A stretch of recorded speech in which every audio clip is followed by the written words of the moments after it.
Oh, welcome to episode 9. Is it 9 already? Good Lord. 9 of the David Land podcast. I am your host, David Land, alongside Kyle Cuthbertson, as usual, my trusty co host.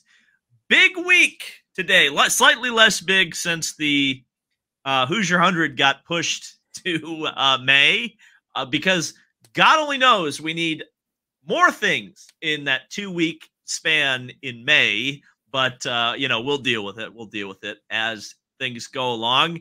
I want to say off the bat before we get into this, because we got a lot to talk about. We got Long Beach to talk about. We've got the Indy 500, because that's going to be something we're talking about for the next month and a half at least. We've got 34 cars, and as you do, we have immediately started having the bump day debate again, because for some reason we just can't let that one sit.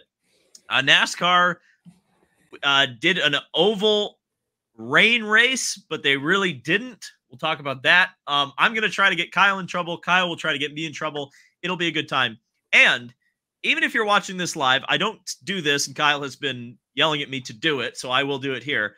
Even if you're watching this live, go to your favorite podcasting platform, whether that be Apple, Spotify, Google, wherever you consume your podcast. Give us a 5-star rating or the equivalent on your favorite podcasting platform. We appreciate all the people who've already done that. In fact, the podcast views on the streaming platforms have been actually pretty impressive. I know Kyle kind of runs that a little bit more than I do, but Kyle, maybe let's start the show with that.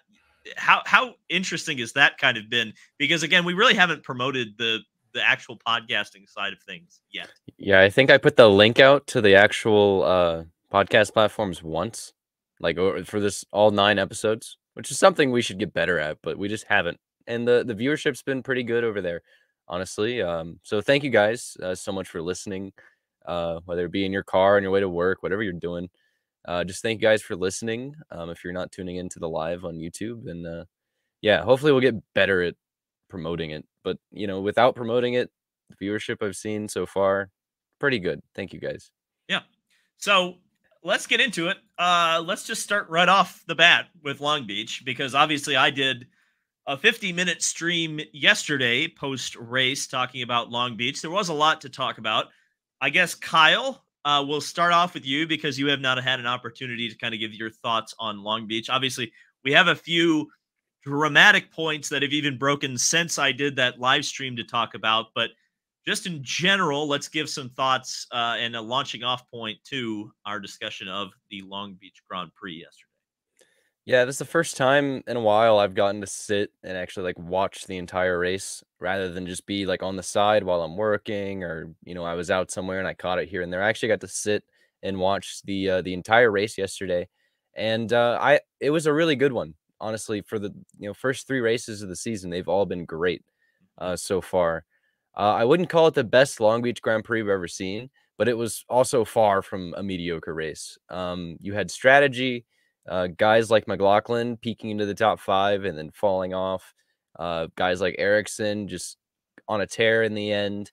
And then, no short of drama in this race with Pato O'Ward just kind of being a menace in one incident. Kind of. We'll get into that in a second here. And then, the points leader taking himself out, being a menace. A Scott Dixon DNF, which we never see. Yep. Which I think could be huge. And last time was Gateway 2021. I saw someone say. Yeah, that sounds about right. In Newgarden, having a 9th place day rather than a podium could be something to talk about later on in the season. And Ericsson, as you pointed out yesterday in your stream, having himself a championship day, as you kind of called in your predictions. Who didn't call that, Kyle? Who didn't call that? I have to say, if that Ericsson from Sunday keeps rolling up, I'll take back my comments from the preview episode. I think he's becoming that guy. You're covering your ass for a reason that we can't even talk about yet. And it's so annoying that I can't call you out properly for this. I mean, honestly, I still think I had a point. Oh dear God, I might still have a point, but Yeah, the only other time I can think of Ericsson having a run like he did, and it was pretty much identical, was Mid-Ohio in 2021, where he was coming after Newgard in the end. Where it was like, obviously, I think out of the top three at the end of yesterday's race, I think Ericsson was the fastest. If you look back at that Mid-Ohio race, I mentioned he was faster than the eventual winner, Joseph Newgarden. So, It was catching him too. It probably 2 more laps he would have won it. I mean, if this Ericsson keeps showing up, I mean, like you said, his bad run at Texas was 8th. Mhm. So if he just continues to do this, then I think he'll be right. But yeah, a great race with a great winner, Kyle Kirkwood. That was pretty cool to see. Yeah, that was fun. I shared your experience from the television perspective. I think I said it yesterday. This was the first race I had watched on NBC proper since 2021 Long Beach. So that was definitely a different experience, and it kind of puts into perspective how much I have not been in front of the TV for an IndyCar race in a while. Obviously, I got to watch 2 Peacock races last year, Toronto and Portland, but I have not had the full television experience for an IndyCar race in over a year and a half. It wasn't bad. I think Hmm. NBC does, especially like the actual coverage of the race, and actually, really, the pre-race is pretty good too. They covered the right storylines. The only thing I had a problem with was the overemphasis on the importance of push to pass in a fuel mileage race. Yeah, I don't know, and I guess it's just a TV thing, but like, my God, guys, like it's obvious that yeah, Grosjean's not going to use the push to pass. He's saving fuel. You can hear on every onboard they're lifting at the 300 marker every single car. yeah. No one can use push to pass. The real problem with that is you're giving a lot of fans that maybe don't know a lot of false hope of what they're going to see at the finish of this race. Because even I still do it. They'll mention, I think Kirkwood had like 30 seconds to push to pass and Grosjean had 130. And he's like, oh, that might make a difference. But even if it wasn't a fuel mileage race, with 10 laps to go, 30 seconds of push to pass versus 130, still, like 30 seconds is enough to defend, I think, to make the difference up. So I don't think even if it wasn't a fuel mileage race, it would have made a huge difference. It's really a huge difference when someone's coming with push to pass and they have 0 push to pass to defend with. Because that's the problem with push to pass is it kind of, unlike DRS where the car in front doesn't have an advantage, push to pass is very easily defendable if you still have some seconds left in the bag. But I mean, yeah, you could easily see it was a fuel mileage race. Newgarden literally, they Oof. said it over the broadcast that they had to let Ericsson by and Herta if they had a chance to make it to the end of the race, which they did make it to the end of the race in P9. Yeah, So they from let that more point than just on, those guys sit through too. so to bring up that point and then say, "Oh, this guy has more push to pass than the other." Well, they pitted 2 laps after Newgarden, so how close are they on fuel? Just think about it, guys.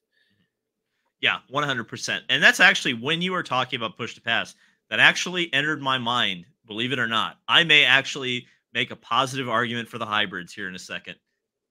Watch out, boys. Here we go. Think about this.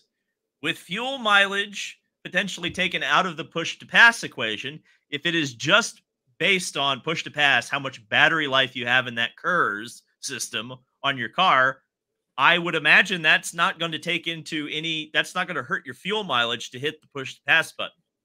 Yep. So, that could be an interesting strategy usage of the hybrid, which is something that I've been concerned about since day one about this hybrid system implementation that IndyCar's been doing, because I think the interesting part of hybrids, which is also kind of a double-edged sword, is the energy management side of it. The fact that you have this much energy to use throughout the race, find the best way to use it effectively. I thought with push to pass, that would just make it turn into a Super Mario Kart button and not like actually an interesting strategy thing. But since you've been talking, since the talking point has been fuel mileage, I thought about it and I go, wait a second. The electric motor isn't going to be dependent on how much fuel they put in on the last pit stop. It'll be all dependent on how much energy was saved over the course of the race. So from that perspective, I think that could be an interesting and fun option for the teams. Because if Grosjean, let's say Grosjean has an electric motor strapped to his car instead of, just whatever I think, I don't remember exactly what they get with push to pass. It used to be extra RPMs, but I don't think it's extra RPMs anymore. I think it's a little bit more turbocharger boost, Yeah, if I'm it's not more mistaken. boost, I think. Okay, so there you go. So you get a little bit more turbocharger boost, but of course that means that your engine's working harder, you burn more fuel.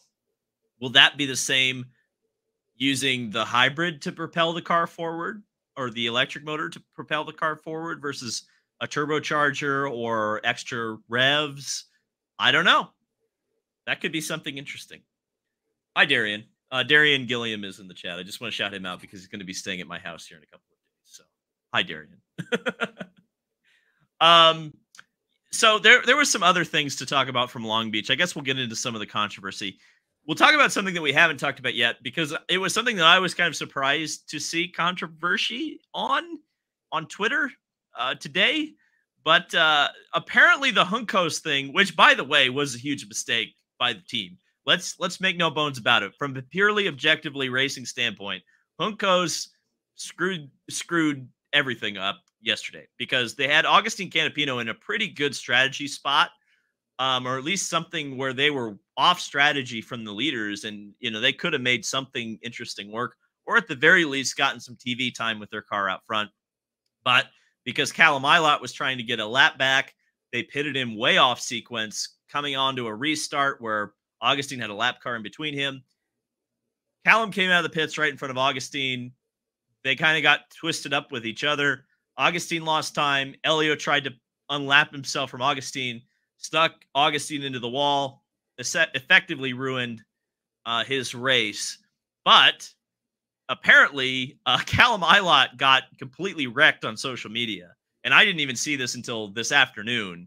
I think he specifically said something about death threats or whatever, which that's stupid. Please don't do that. Get passionate. Don't be dumb, I would say. But I was not expecting Juncos Hollinger Racing to have the first like teammate rivalry instance of the year. And maybe it's more of a fan base war, but did you pay more attention to that than I did? What's the explanation here, Kyle, for whatever the heck is going on at Juncos? Yeah, I'm not sure. I don't think I paid more attention to that than you did, but I think it's more of a fan base rivalry than the drivers. Yeah, I sure. think, Yeah. I mean, who's to say that when they sent Callum out there, they knew specifically he was going to come out ahead of the field? I mean, that was a poor choice. It was a poor choice as well to not tell Callum to just let Augustine by, because they totally screwed the pooch there on whatever the strategy they were trying to accomplish there. But I mean, I don't know if Elio and Augustine making contact was 1000% on Callum either. I No, think for that sure not. That was Elio's fault. well, That was Elio's fault. I think that the pass there could have happened organically without Callum even being there anyways, is the other point too. And the other thing is, when it happened, I didn't even realize, I don't think a lot of us realized that Augustine had a broken car. Yeah. For a second, I thought he was just letting people by, but that was not the case. That was a crazy moment as well. I can't believe Kirkwood didn't lose his front wing, which, Yeah. if that had happened, we're talking about a totally new story today as well. So, yeah, totally a fan base thing. Don't be stupid, guys. Don't be sending death threats, especially like, and it also is like, yeah, it happened, but like, I'd say to the Augustine Canapino fans, like, is your favorite driver's teammate really the guy you want to be like going after right now? Like, what?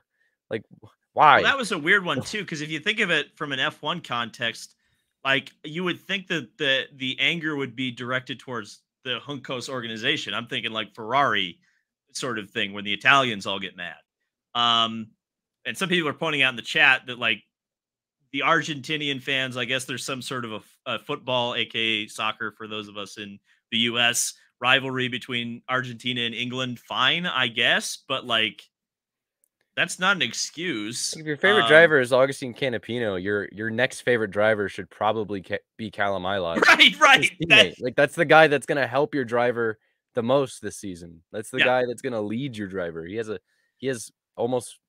year and a couple races experience on him. Like, he's going to be the guy teaching your driver throughout the season what to do.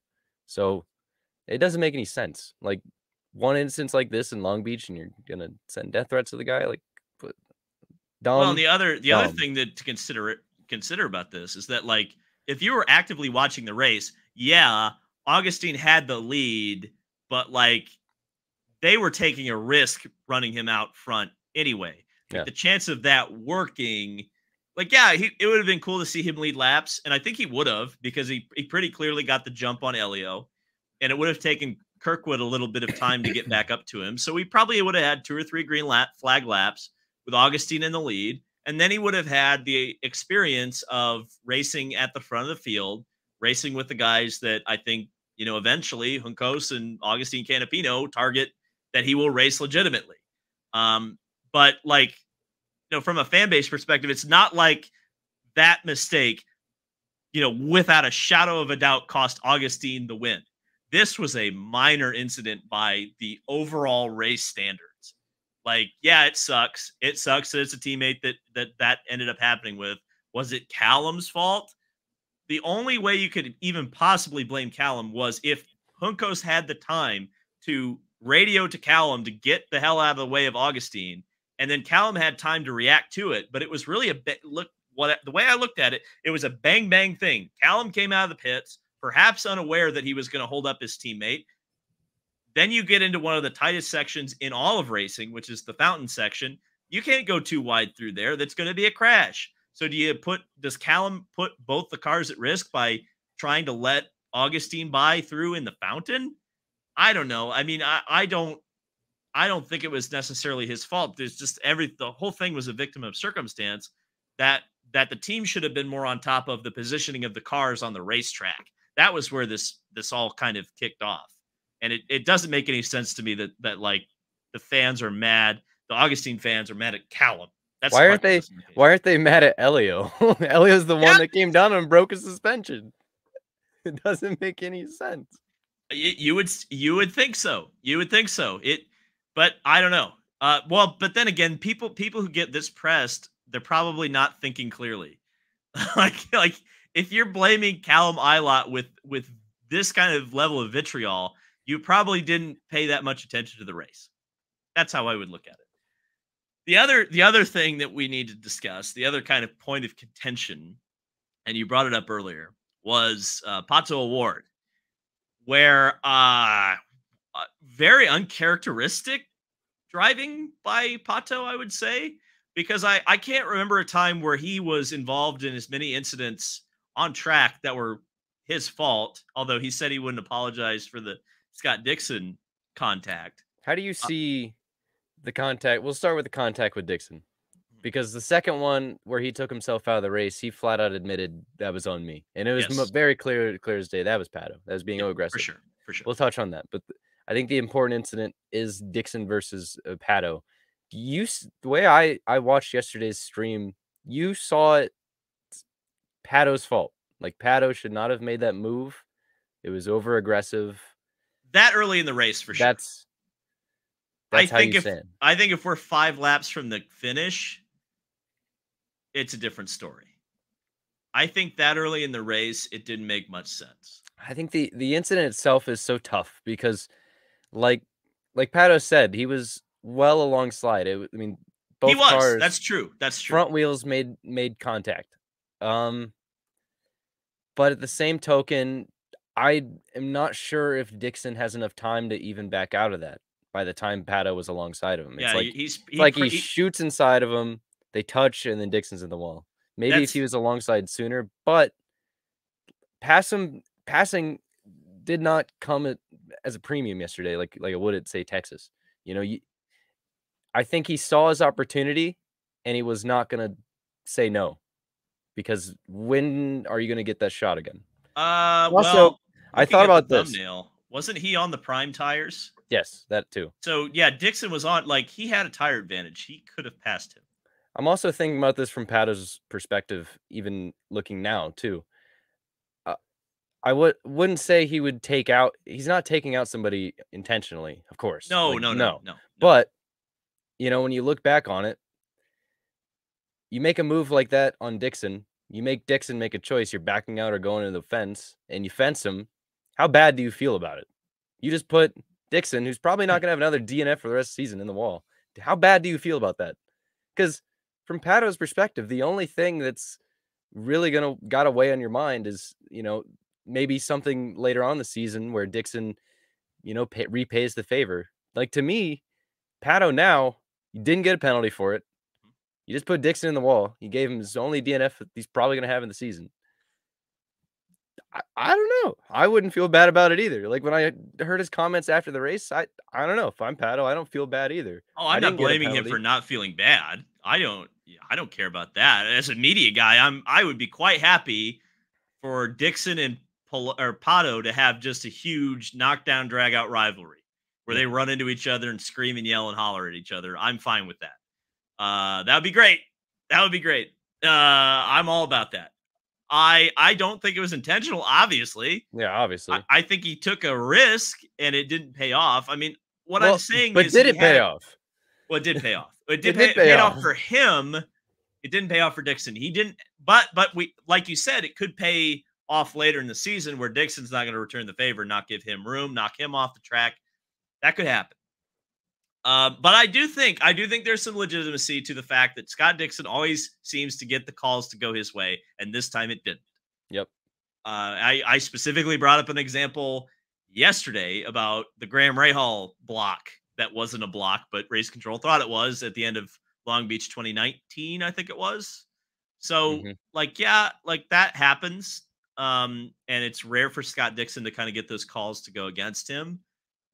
I kind of look at, I think someone said in the comments yesterday, and I kind of agree with them. I think it's very similar to the McLaughlin Grosjean thing. It's not 100% Pato's fault. Dixon did turn in on him. There's no doubt about it. But I would say the car coming from behind has more responsibility than the car ahead, Yeah. especially when you consider the tire. The tire advantage is a big thing for me Yeah. because it was very clear that the alternate tires, thank you, Taurus, the alternate tires were going to fall off, and they had been falling off for everybody. And if you were on the prime tires, you were going to get around them. Pato would have had an opportunity at turn 9. He would have had an opportunity at turn 1. And also I have the circumstantial evidence that he did the exact same thing and took himself out on the next restart at the same corner. Mhm. So if he only did that once, I don't think we're probably talking about it quite as much as we are. But because of the fact that he did it twice, for whatever reason, and that's what I don't really understand. And I, again, kind of my thought process yesterday was you look at St. Pete, he didn't let the plenum incident get in his head. He didn't let Newgarden challenging him at Texas get in his head. Maybe that's not true. Maybe he feels like he is deserving of a win, and he would be right. He should have probably won St. Pete for sure, and probably would have won Texas if it had gone green. But at the same time, like whatever was going on at Long Beach is just like, what was going on? I don't get it. Yeah. The big question for me is, do you think he should have gotten a penalty?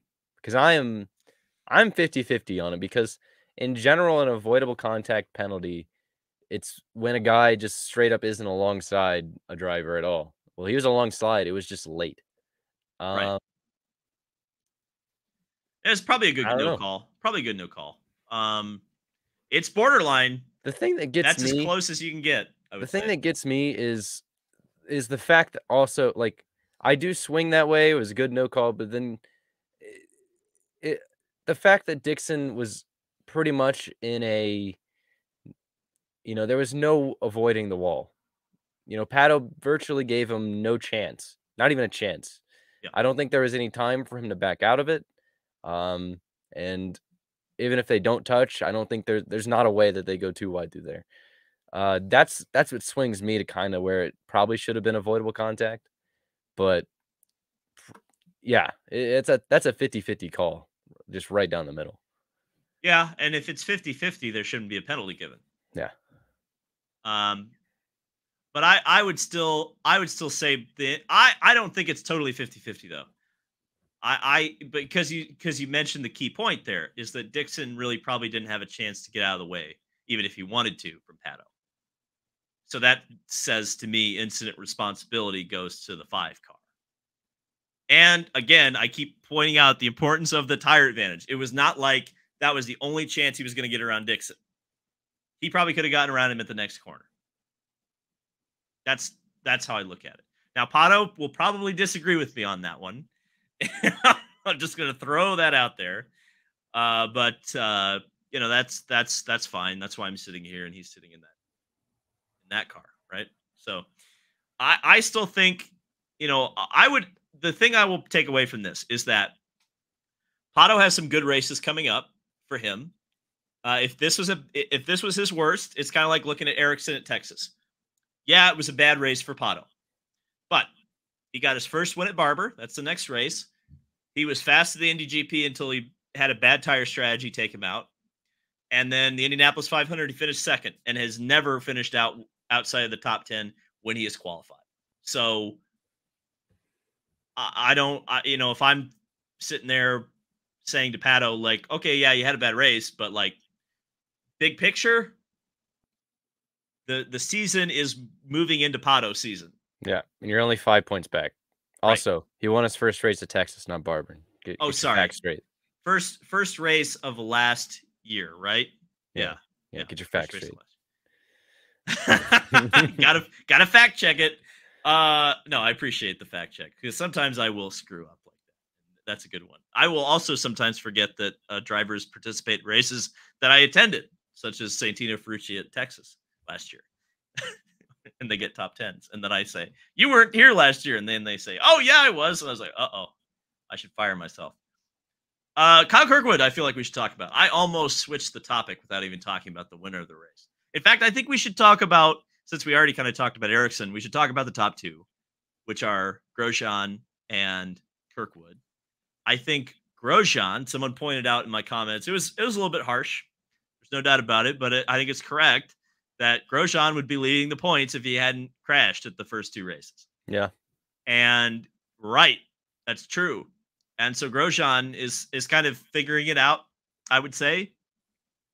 But I did have the impending sense of doom while those 2 were running first and second, that if Grosjean is allowed to go, use that push to pass, get up to him, they're going to run into each other.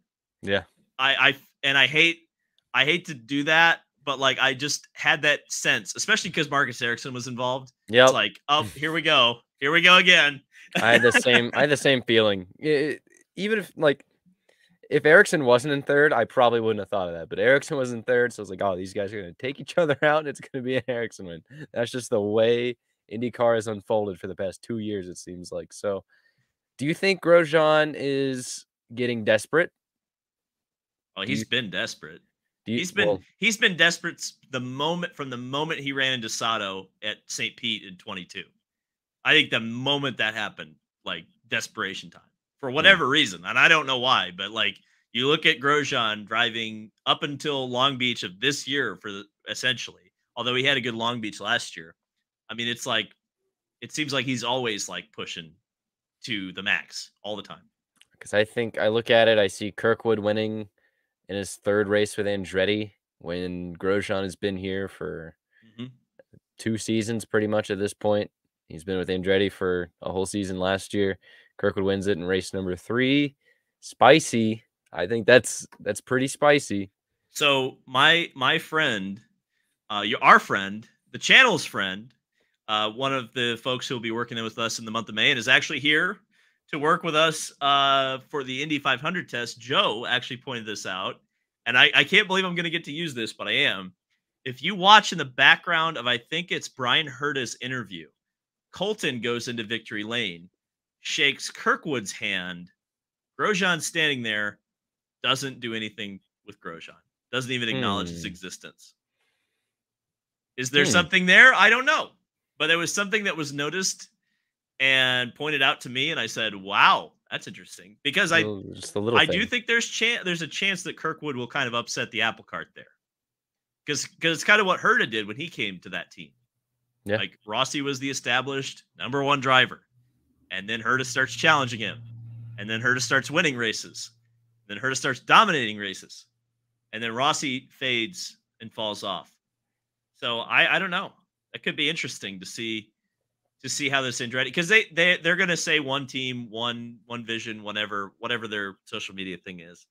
But I mean, looking at how the thing fell apart last year, has it totally changed? Was Rossi I'll ask this question: was Rossi the problem at Andretti? No. Was he 100% the problem at Andretti? No, I don't think so. There we go. So if it wasn't just Rossi, then I think the potential powder keg still can be set off Yeah. there. And we'll have to see with them, competing all at the front, the three of them anyway, where that goes from here. Now the good news for Kyle Kirkwood, well, Kirkwood has been kind of thrust into the middle of the Herta drama though, hasn't he? Because for whatever reason they moved Brian, Colton's dad, to the timing stand of Kirkwood. Yeah, And we need to get to the apparently bottom of that. that was something that Colton didn't want, or at least didn't want at this point in the season. I think he said something to the effect, because that was a big drama, I think, at Texas. I remember NBC kind of focusing on that. I don't remember exactly what the quote was, but I remember that Colton specifically said, this was a team decision. This wasn't necessarily my decision. So I thought that was super spicy. So now you have Brian calling strategy for Kirkwood. Then all of a sudden Kirkwood's winning races. I don't know. What does that mean? Since you bring up Brian Herta, well, he really got brought up when we were talking about shaking hands, but talking about Brian Herta, shout out Brian Herta real quick before I forget. Does he just have some like sort of magic on the stand or something? He's the horse whisperer or whatever. He knows how to. Because even looking back on the race, like, I mean, that's strategy's what won them the race. I mean, they had speed, which helped, and made a lot that always helps. But going 2 laps longer and just pushing, and coming out ahead of Newgarden, that really is what won the race ultimately. Because then they stayed out later, and everybody else didn't have to save as much either in the end. Yep, which was huge. So shout out Brian Herta, man. That's insane. That guy knows strategy. I mean, like if you're like, don't doubt Brian Herta. Don't doubt two people, Marcus Ericsson and Brian Herta. We're still working on Kyle on the Ericsson doubt. Let's say good things about Kyle Kirkwood, shall we? Because I was pleased to see him break through. I know he had a tough season last year at Floyd. He showed some flashes of brilliance. He was my pick to win St. Pete, and I thought I was going to be really smart there. Turns out I picked him one street course too early, but I think he's going to have a breakout year, especially now that they've paired him with Brian Herta. He's got the strategy in his corner now too. He had a tough race at Texas, but I think that he's already. I mean, that Long Beach, like you said, yeah, strategy helped, but like Kirkwood had the pace and didn't crack under pressure. And I think that's a huge key in the development of a driver. The minute that they can seal the deal on a race, watch out. Absolutely. I mean, I love to see it because like you hear all the hype of Kyle Kirkwood coming into last year. And I mean, probably the winningest road to Indy driver of at least this generation. I mean, everything there was to win. I remember every year, like I think he was undefeated at Mid-Ohio all the way up until like his last Indy Lights race. If you think about that, that's like they run like 3 races a weekend there. So that's probably like what, 15 wins total over like 4 or 5 years. Insane. Won every championship. And if he had another season, he already won a race, so you can take that off the board. But if he had another season this year, like he did this year or last year, our boy Darian would have had the IndyCar bus video ready. And that would have been, you think about like NASCAR and how people still talk about Casey Atwood. We would be talking about Kyle Kirkwood for, decades of the hype that he had coming out of the road to Indy.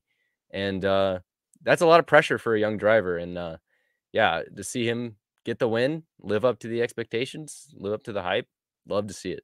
Just really happy for him. Yeah. And it's, I don't know if it's too early to start talking about this sort of thing, but let's say he really pops off. I said this already in the podcast, but like, I had heard some people speculate about this, and this, let's be clear, this is complete speculation. But Andretti the team has F1 aspirations, and there's already one boy from Jupiter, Florida in Formula One. Let's say if Kyle Kirkwood suddenly just pops off and starts winning everything and gets a super license, is there a chance, do you think, especially if Andretti gets that team going, that maybe he's the chosen one from an F1 side of things? The moment I had heard about Kyle Kirkwood, it was when the Formula, it's now called Formula Regional Americas, right? Back then it was F3 America. The first ever season they ran it, and there were like 4 cars. Kirkwood just went and ran it and won the title, and I wondered why.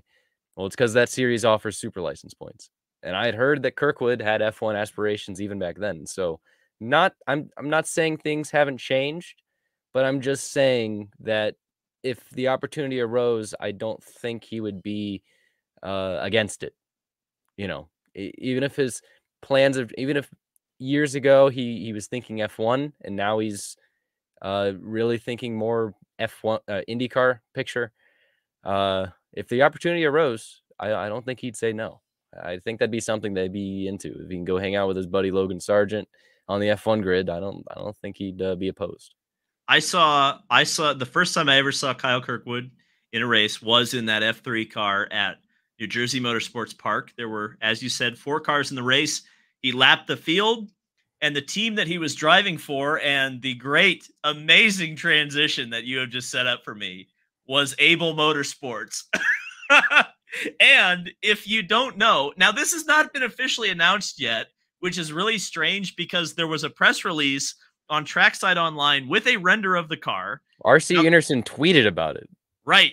Yeah. Right. Yes. But I asked my source at the team, and that person said that it's not officially supposed to be official until this week.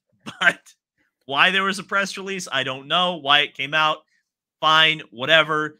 The point is, there's a 34th entry in the Indianapolis 500. Bump Day is back. It's going to be RC Anderson with the Indy Lights team, Able Motorsports. Chevrolet power is expected on that team. We knew that because Honda, the last engine that they were going to make available was to Catherine Legg, and there were going to be no engines available past that entry. But those of you who are watching live on YouTube are seeing the banner. Those of you who are listening later will know that for some reason, every time we talk about Bump Day, every time we actually get to 33 plus entries in the Indianapolis 500, there's always somebody or several people, there were actually several people this time, that immediately start arguing against Bump Day. What are we doing, Kyle? What are we doing? I don't know. I hate it. Let's just have more than 33 cars. Let's have an extra entry into the series, and let's just find a way to, make it not a good thing for absolutely no reason. Let me just, tell you something that you don't want to hear, or, this, it's because it's 100% fact. When you don't have bumping, nobody cares about qualifying.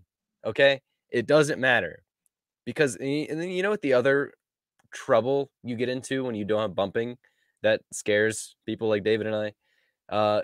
If you don't have bumping, qualifying doesn't matter. And then the next question that starts to get asked is, why do we have 2 days of qualifying, and why is it on a separate weekend? And then you ask, why do we have a week of practice? We have a week of practice because this is the biggest race in the world. We have 34 entries because this is the biggest race in the world. And there are no locked entries because to compete in the biggest race in the world, you have to be a part of the 33 best cars in the world. Okay. It's that simple. It's really that simple. It doesn't make any sense to not want 34 cars, because when qualifying doesn't matter, you then start talking about racing the rest of the month. And that's just silly. It makes the race less important when you keep going down that rabbit hole. Wow. Preach it. Preach it. You said almost everything that needed to be said right there. You're right. Because what has happened to the Indianapolis 5, and I hate to do this because we try to not just immediately poke the bear of the split. But what has happened to the Indianapolis 500 since 1995? They have cut days. They have cut traditions. They have cut things out of this month. And really one of the last bastions of what makes Indy Indy and what helps, prop Indy up to the point of where it is still the Indianapolis 500, the month-long process, is the fact that there is bump day still. If there was not bump day, I mean, you think about it, the reason we have the GP of Indianapolis is because bump day went away. Like they had to find some reason to make the month interesting. We almost lost bump. I mean, like there was a reason, like everybody goes like go back to like 2018, 2019, where you literally had Roger Penske, Chip Ganassi, Michael Andretti, and the Indianapolis Star all going after bump day. Like we got so close to losing it and locking in cars to the Indianapolis 500 in 2018 because they got complacent. Because they had 3 or 4 years where they didn't have to qualify and everybody just goes, "Oh, this is pretty nice." But from and this is something we talked about last week when we were kind of discussing the open test and the fact that the open test really should be taking place in May. Why do we have 2 days on the oval with the whole field that's behind essentially closed doors, and then we leave Indy and go to Barber and then come back to Indy to do a road course race? It doesn't make any sense from a scheduling standpoint, but that's what happens. That's fine. But I don't know. I don't even know where I was going with that. I think I was going with that the 500 is sacred, and like you said, the qualifying format to have that interest. That's what I was going with. The interest in the Indianapolis 500, the extra juice as a media person covering this race, as a fan interested in this race. What makes that practice, all that week of practice, interesting? Yes, the race, like practicing for the race, means something, right? Definitely. There are definitely days where people are running in race setups, race trim, trying to get the cars prepared for the race. But there's something about when you've got 34 cars and let's say a big name, let's say Scott Dixon. This will never happen, but let's say Scott Dixon is 30th on the board at the end of one of the days. Well, hell, as a media guy, that's something we can discuss. That's something we can hype up a little bit. Does it mean anything? Probably not. But it's fun. And then sometimes it actually pays off. I seem to remember one of the biggest things that got this channel a rolling was the fact that I went to this April test that we're going to go to, in a couple of days. And I looked at Fernando Alonso's team and I said, hey, they're in trouble. They're going to get bumped. And then they got bumped. One of the biggest bump day stories of all time. Happened just a couple of years ago. Yeah. Global storylines. Global storyline. How many people around the world do you think remember Scott Dixon winning the pole last year versus Fernando Alonso getting bumped? Bigger storyline. Who gets bumped could be the bigger headline than who wins the pole. Like 90% of the time, if a full-time driver, a former winner, Fernando Alonso, if they get bumped, it's going to be a bigger storyline than who won the pole. Who won the pole in 2019? Simon. I remember that, but that's I don't really remember that. But that goes back to my point from last week's show. That you have got like the minute, and I understand why they don't do it because it's not right now. The IndyCar structure is not structured to have bump day be a regular thing. Like literally, this is an IndyCar problem. It's not the fact that there are not teams willing to participate. It's literally that they can't get an engine. Mm-hmm. Like we would have. And it's tough because, like, I don't want to necessarily blame the manufacturers, right? Like, they do an awful lot for the sport. Oh, yeah. But Honda could have at least had one extra car this year, that being Jimmy Johnson with Ganassi. They probably could have had two because I think HMD was pretty keen on having a third car for Linus, and that didn't happen. So, you could be looking at 36 cars right now. But with the way the rules are written, there's a limited supply of engines.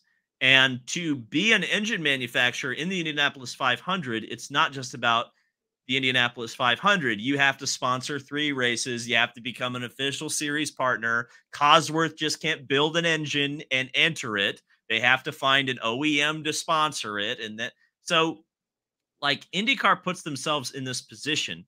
But I think if bump day became a more regular thing, and I think it should, and I hope it continues to be, and frankly, even with 36 cars, it is its own separate thing.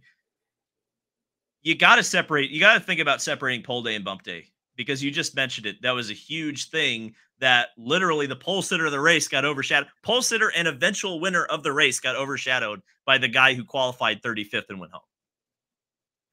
That's, I feel like that's a problem that's probably not thought about too much, but I think it is from a promotional media standpoint of it, coverage of the race standpoint. That gets people to show up to qualifying. Like 100%. There's no other reason to show up to qualifying. I mean, yeah, it's cool. It's cool. But it's a 500 at the same time, it's a 500-mile race. Like, does it really matter? I mean, I guess it does if you set precedent from the last few years, but does it really matter where people qualify? Sometimes it doesn't, but most of the times, I mean, it's a 500-mile race. Yes, it matters. It matters now more than it did in the past because it's so hard to pass. Mm-hmm.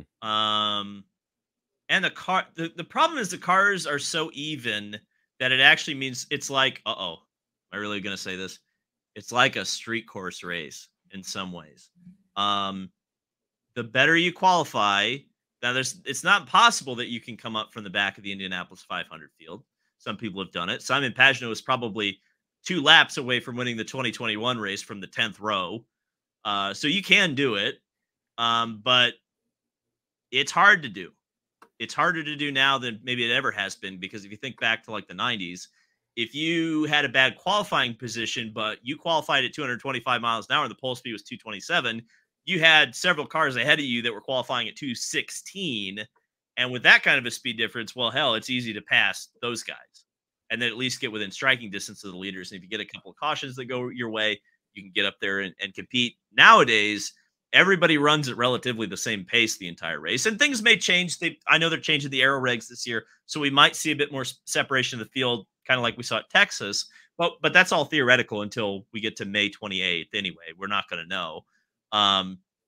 So I think qualifying matters, but does qualifying mattering from a grid positioning standpoint get butts in the seat? No. For 500, probably not. What gets butts in the seats are track records and bumping. That's what I would say. So the argument against bump day that we hear most often, that we heard last week, was that sponsors and teams will not want to show up. Or if they get bumped, they won't want to come back. Such a bad argument. That is the number one argument that we constantly get. Demonstrably false. Let's think. Let's just start name some drivers. Just name drivers and I'll tell you what happened. Well, let's start the best example of where they're right, possibly. Okay. Jourdain. Okay, a driver on the back end of his career. The Rahal third car. He was an Indy only driver anyway. Office Depot was a family sponsor. He was buying his own ride. It was not like corporate Office Depot. Sure, you can say that, but like if you look at the facts, okay, there's your one example. Start naming other drivers who were bumped in the last 10 years. Fernando Alonso. Sponsor and driver came back. The team bought into Aero McLaren SP, and now they're this huge, one of the top teams in IndyCar. James Hinchcliffe. Sponsor came back, part of that same team. Driver came back several times and is now an NBC color commentator. RC Enerson. Driver and car have returned with a different team, but he's back. Let's keep thinking. Buddy Lazier. Came back several times. I mean, he got bumped 2 or 3 times. I mean, he got bumped once in the 90s, got bumped once in the 2000s, got bumped once in the 2010s, came back every single time. Max Chilton, I would say, was the other one. Sponsor stayed. Sponsors with Penske now. Sponsors the freaking racetrack. and a race at the racetrack. Gallagher Insurance. So, Pato Award. Came back. He's running second in the points. He's never finished outside the top 10 at the Indianapolis 500. Did Carlin come back? Yeah. Carlin came back several years, including Max Chilton. They came back in 20 and 21. Yeah, they did, didn't they? Mm-hmm. Huh. Wait. Yep, they sure did. And their sponsor's still here. The sponsor has not left. The sponsor stayed longer than the team did. Wait. Chilton ran in 21? Mm-hmm. Yep. Huh. He qualified for the race. Huh, in a year that had bumping. Oh. My brain's gone on a side note. That 59 car looked so cool. Anyways. Bobby Rahal, Miller, Penske, Marlboro. Oh, you had to say I mean, the list goes on and on. I mean, it's a logical fallacy. It's incorrect, factually incorrect, that if you go home from the Indianapolis 500, frankly, the 34th position is probably more valuable from a media exposure standpoint than the 33rd position is. I don't know why. How much media did Simona Di Silvestro get for qualifying 33rd and 21? I just don't know why this argument keeps being brought up. Like, it's just debunked every time. There's no proof behind it. Like, there's no reason to be saying this. You know why? Because we're one of the biggest. We have a big voice in the Indy 500 community, and people know that they can get clicks because we will absolutely talk about it. We're talking about it right now. Yeah, we are. Well, let's talk about bumping in general real quick. I do want to say, even though we have 34 cars, I will temper expectations here real quick. Do we because immediately on the bumping chopping block has to be RC Anderson right off the bat. It's kind of like when we had bumping last time. It's going to be interesting. It's an Indy Lights team. I would say Able Motorsports is one of the most IndyCar ready Indy Lights teams for sure there. But they have to be on the chopping block, right? Because it's a brand new team, first ever race, driver that has IndyCar experience, not really only tried for the 500 once. So not a lot of IMS experience. So that has to just right off the bat, before we've seen anything on track, has to put them on first up on the chopping block of who we think is going to get bumped. So let's look at this and think about this. So you guys know, because I did see some people asking in the chat, the RC Anderson car this year is the exact same car that he attempted to qualify in 2021 for Top Gun Racing. Through a long story that I will not get into right now here, that car ended up back in the possession of the Anderson family.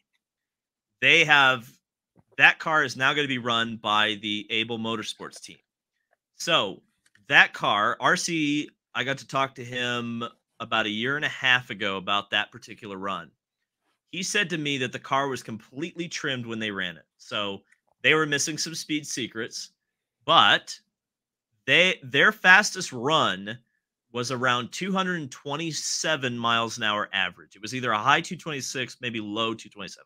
I don't remember exactly what the speed was. But the point is that if you look at the bump, what would have been the bump speed last year, and that's eliminating the fact that Stephen Wilson nuked his engine and didn't even attempt to qualify for the race. He was added as a provisional starter to the race. So we're eliminating that possibility right now, because that could be a possibility. Somebody could crash, somebody could blow their engine and not have a replacement. Any number of things could happen to whoever is 34th, right? It's not a guarantee that we're going to absolutely have bumping just because there's an oversubscribed entry list. But that car, that driver went 227 miles an hour, and that is faster than both of the Rahal, Letterman, Lanigan cars on the back row last year, which were Christian Lundgaard and Jack Harvey. So I think, and I've heard this from people within the industry, that the Rahal team is the one that everybody's kind of looking at as potentially one of the cars that will go home, or the car that will go home. The question I think is going to be the big one to be answered is who's bringing the ponies and qualifying this year? Is it Chevy? If it's Chevy, the Able car makes it, I think. If it's Honda, Able car goes home. That's a good point. I do think that you have a point on the Rahal cars, because they would have been right there on the chopping block last year if we had bumping. But it's just, as you say it, I mean, man, I'm so excited for this year just based on the fact we have bumping. Because, I mean, Yep. back James Hinchcliffe, he wouldn't have been on our bumping, No. our chopping block before he wrecked. But this test coming up will give us a pretty good indication who's off, Yeah. because I think Hinch at the 2018 Open test, he was one of the slowest cars, But and in fact Schmidt was too. you're gonna hear us say it. You're gonna hear me at least say it because I'm really good at repeating myself. But Mhm. you just don't know what's gonna happen because somebody could wreck on their first run on Saturday, and then things are Yep. going down. Somebody could wreck on Fast Friday, and Steph Wilson last year, that could happen again. Anything can happen, and that's what makes Bump Day exciting. Doesn't have to be the slowest car that goes home. Anything could happen. And just because of the fact that we are saying that the Abel car and the Rahal cars are like the easy picks right now, doesn't necessarily mean that they are No, going to be. I think all the Rahal cars and the Abel car could end up making the race. There's nothing to say that some big name is going to get caught out and miss the show. yeah, I think you look at the Andretti car performance last year. Andretti wasn't all that fast in qualifying. I know Grosjean got in the top 12 or whatever they do now, but I could see some of the Andretti cars like towards the back kind of being involved in some of this bump day drama. I mean, you look at the Penske cars last year as well. Yeah, well, 2 years ago especially where Yeah, there was 2 cars out of that stable with the Peretta effort and power that could have gone home. That could have had they could have both gone home actually, because I believe they were in 32nd and 33rd position, right? So if Charlie and RC had found a mile an hour, or power hits the wall and those two guys find a mile an hour, both of the Penske cars that were in that last row shootout are out. You know what? I'll say this. How about this? They need to bring back real bump day.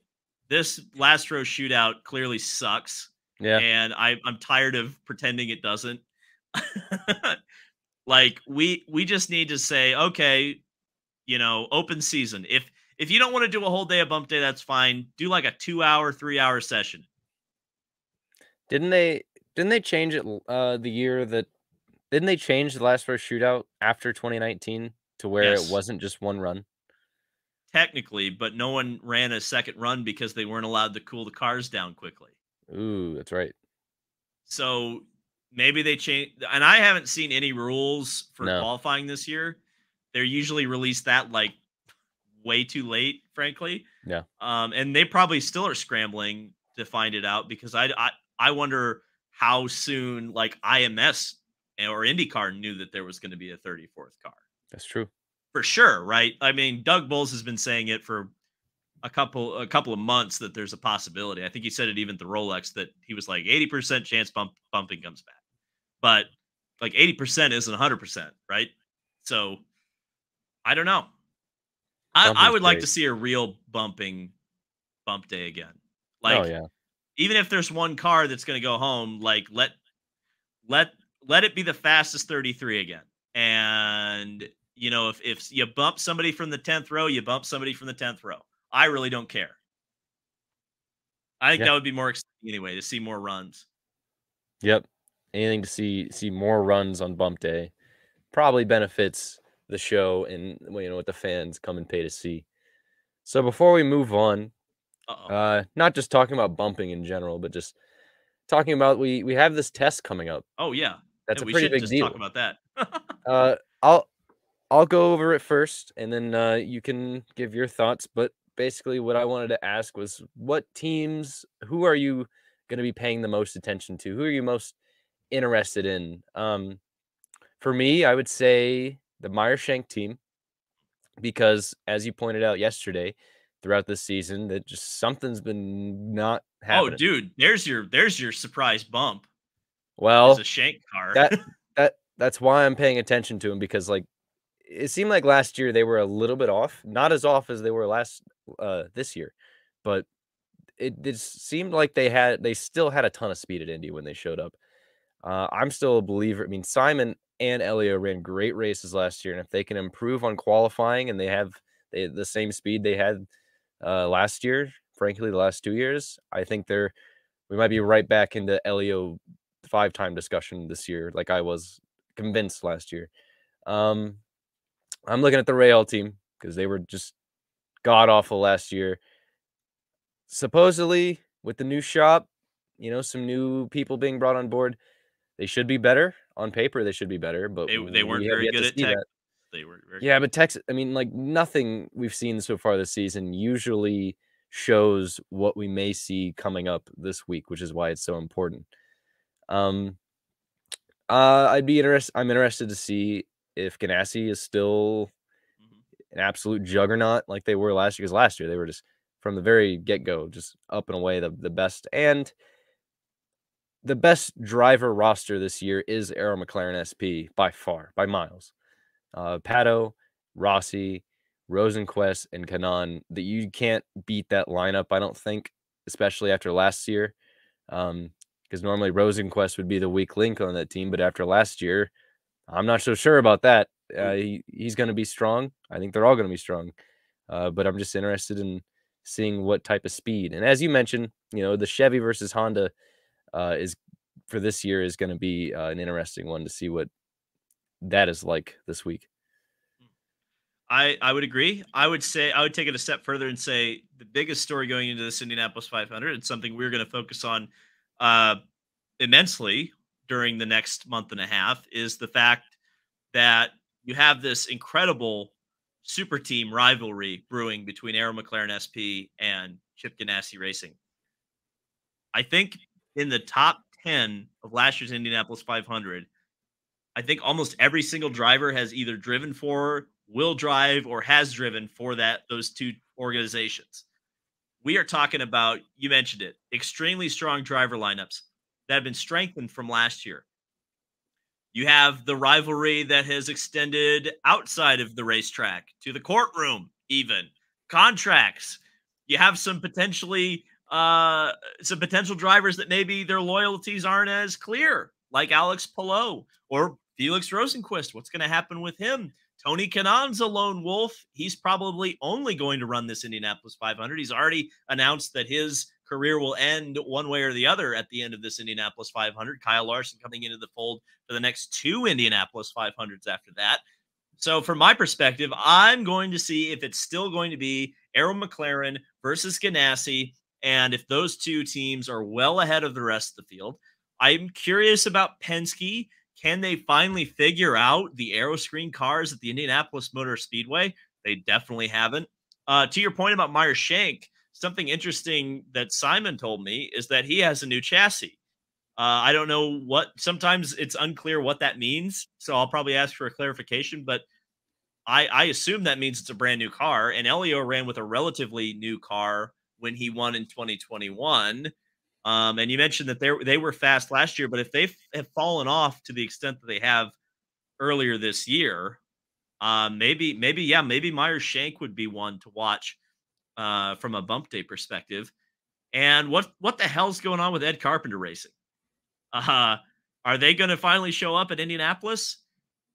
The other one I would say is Santino Ferrucci. He's never finished outside of the top 10 at the Indianapolis 500. He's driving for AJ Foyt Racing, which a lot of people would say, oh, yeah, AJ Foyt Racing. But J.R. Hildebrand got a 12th place in that team with that team last year. Reunited with Michael Cannon as well. Reunited with Michael Cannon, who has been one of the driving forces behind the resurgence of Dale Coyne Racing and particularly the Super Speedway program at Chip Ganassi Racing. So seeing Foyt with that firepower behind it, that could be exciting, I think. So there are a lot of things to look forward to. We're going to have a lot of coverage coming up. Oh, by the way, Ryan Hunter-Reay's back, and he's with Ryan Reinbold Racing. They've never had an Indy 500 winner drive for them, I'm pretty sure. So I think that's a very sneaky potential driver team coming. Well, unless you go back to like Buddy Rice, right? Didn't Buddy Rice? Oh, that's right. That's true. Everybody forgets Buddy Rice. It's such a sad thing. Yeah. And I did it. I'm sorry, buddy. I didn't mean to. Yeah. That is a thing, dude. Like Buddy Rice is around a lot, Mhm. and people Yeah. don't even recognize Buddy Rice, and it's so sad. It's so Yep. sad. He's been at he's been there working for he's been there working for Dry and Reinbold every year I've been there. Yeah. Oh God, he is working for Dryer. Oops. Yeah, Well, yeah, you said that and then you forgot that. Really? Wow. he's gonna smack me. That's what's gonna happen. Oh well. It wouldn't be the first person who wants to do that in the IndyCar paddock. Well, I think that's gonna be exciting. I'm looking forward to it. Let's be negative. You say NASCAR. that you literally say that as you pull across the screen, NASCAR. That Yeah, I is did. that I did. I did. is that what we're doing here? I actually gave up on this race. I watched the NASCAR Truck Series race at Martinsville because I saw Bob Pocker's tweet that said they were rolling out the rain tires. I was like, okay, all right. Like, we're going to do this. We're going to check this out because I was excited at the prospect of NASCAR running on a wet track, a wet oval track, because I thought it was a good solution to one of the big problems that they've had recently where, there've been so much rain that they kind of lose out on opportunities to watch or to have races on the scheduled date. And I thought it would be really cool to see if it would work. An oval rain race that has the potential to be really exciting, but it absolutely sucked. It was a terrible product. They did the NASCAR thing, which we shouldn't be shocked by, and totally regulated the whole thing. It was totally kid gloves. Um, they didn't let them choose their own strategy. They like dried the track bone dry and then sent them out on rain tires. Why did they do that? Well, there was a little bit of spray. I mean, I think we even said it on the podcast. This is like there's nothing here that we didn't already expect. Like I think we all knew they were gonna throw a yellow and make them regulate the I changing of hate that. I tires. hate it though. I hate it. I don't like it. But I think the missing point is that they I think they did actually accomplish their goals, and that was to, save time on drying the track and actually get something on track. That's a positive spin. But I think that's the only spin NASCAR was going for in racing on ovals in the wet. Then don't call it. Then don't. Yeah. Then Well, they were Then don't call them rain tires. Then. well, they weren't racing. I don't think the intent was ever to race in the rain on ovals. I think it was the race in the damp, Okay. which Well they then. did. But why are you throwing yellows to change? Let everybody change the tires. I don't I, I don't know. Let them run. Let the race play out. Just let the race play. Throw the green flag and then just let the race play out. I thought it was a little bit interesting to watch uh them go through there was a little bit of spray on the front straight. I thought that was cool. And they had the lights on. I don't know. It The was track better wasn't than wet enough for the rain tires to mean anything, though. Like I was but it was expecting there to be a wet line and the people with road racing experience to go to the top and just pass everybody.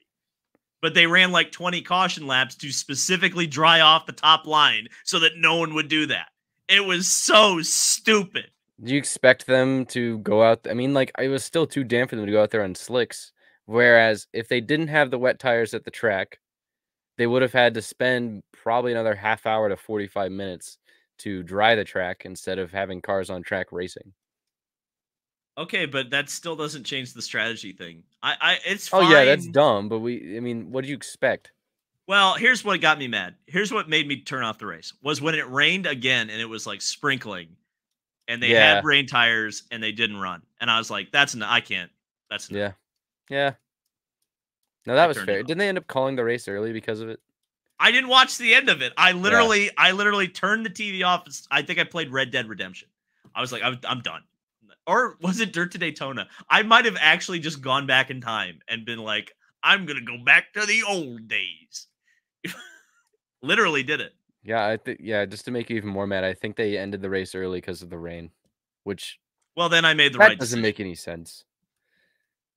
That doesn't make any sense at all. Well, there was one thing I will play devil's advocate because I did see something specifically that some teams only brought one set of wet Yeah, tires to the racetrack. that is true. Okay, fine. I still don't like it. Doesn't make me happy. I'm getting it. I'm gonna say the thing that everybody likes that I say, I guess now is becoming a podcast meme. I'm getting upset. I'm getting upset.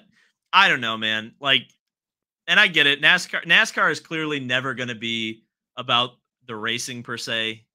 It's going to be about guys stopping at the start finish line and getting out of their car and bringing donuts to the media center. Like, I get it. That's okay. That's fine. It can be its own thing, but it's disappointing when NASCAR has a cool idea and then doesn't execute with it, I guess. Because that would be really innovative if NASCAR actually raced on ovals in the rain. Mm-hmm. And they could do it at Martinsville. And that's why I was excited, because I was like, oh, this is like the perfect. They're going to go 50 miles an hour the whole way around the track. This is great. This is going to work out great. It's going to be fun. It's going to be different. It was just like a caution red flag fest. And Michael Waltrip telling us how great it was. Wow, Yeah, it's so great. And NASCAR's never done anything better than this. It's like, come on, Mikey. Come on. I'm just the moments that make me really glad I went to Mid Ohio for the Xfinity race in 2016 because they raced in absolute monsoon weather, and I don't think we're ever going to see that from NASCAR ever again. No. Like NASCAR rain racing has become this. It's not going to be, they're never going to do anything cool with it. It's never going to be like a proper rain race, and they go and do it like they did in 2016. Well, to be fair, I don't think even Formula One's starting to not run in the rain. So I just don't think anyone's going to run in the rain anymore. That's over. That's something that we're going to be sitting in our rocking chair 60 years from now. Remember when they were racing in the rain? Speaking of, let's get you in trouble. Let's get me out of trouble for a second and get you in trouble. Kyle, here's my prompt. Tell me what you think of Stefano Dimoncelli, or whatever the hell his name is. Domenicali or whatever. Domenicali. Yeah, that guy is just. First of all, explain who he is. Who is Stefano? Isn't he the FIA president? Right. Well, no, he's not the FIA president. He's the Formula One CEO or president or whatever. Because that's Mohammed Ben Suleiman. Yeah, Suleiman. People say that's how. People say I mispronounce it when I say it that way. Well, I probably just said it wrong too. Anyway, but yeah, he's like the F1 president guy, top dog at F1, whatever. He's just been saying a lot of out there things to get attention at this point. And it's interesting because it's hard to take him serious. Like, even Mark Miles doesn't do this type of stuff. Like he'll just go out there and say historic, like his recent one was historic tracks have don't even have like 100% of staying on the schedule. Like, imagine a world where Monza and Spa and Monaco are on the chopping block. They're like, oh, if you don't have fans or a lot of fans or a good race, we will get rid of you. Yeah, right. Like, they will never get rid of Monza. Oh, and boy. Why would you say that? If they were getting rid of races for like the races being bad, Monaco would be gone like 20 years ago at this point. Like, come on, man. Like, I'm trying to think of more stupid stuff he said. He said stuff along the lines of like getting rid of practices and stuff, I think. That made me like stabby when he said that. Well, we were just talking about that with the Indy 500. Yeah. Well, like now it's at the point where like when he said the classic tracks aren't safe on the schedule, it's like at this point, dude, you're just saying stuff to like I can see it. You're mad that Max Verstappen has been stinking up all your races to the point where even the loyal fans are angry about it. Everybody's pointing it out.